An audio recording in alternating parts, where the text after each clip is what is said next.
Hey everybody, quick intro to how to do this assignment, Lewis dot structure practice. If you have not watched the notes from yesterday, April 21st, I would go do that. They're on Edpuzzle. It'll explain to you what a Lewis dot structure is, how to start to make one.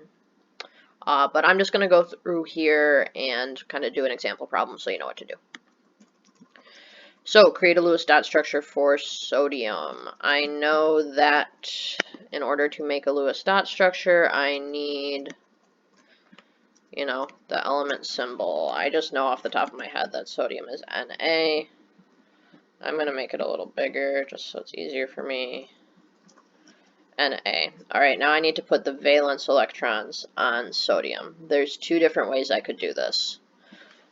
The easier way is to look at the periodic table and remember from our previous notes that you can count across the periodic table to find valence electrons. Remember, you can count across, like left to right. 1 valence electron, 2 valence electrons, skip the middle, 3 valence electrons, 4, 5, 6, 7, and 8. If you don't remember doing that, please go back to our notes about reading the periodic table where we talk about that quite a bit. That is the easiest way to do a Lewis dot structure, is to just count how many valence electrons you would expect it to have. If for some reason you don't want to do that, you'd rather draw a Bohr model, well, that's fine. I'm just going to pull up those Bohr model notes. You should recognize this page just from when we took our first notes on Lewis structures. You can also draw out the Bohr model and take however many electrons are on the outside shell and put that onto the element symbol.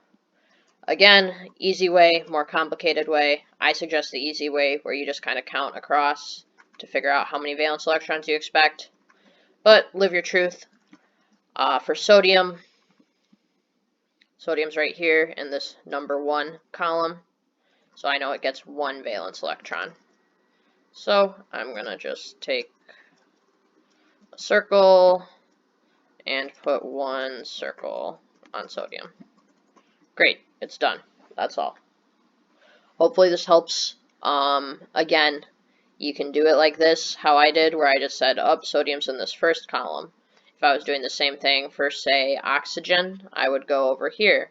Oh, oxygen is in the 1, 2, 3, 4, 5, 6th column, so oxygen will get 6 valence electrons.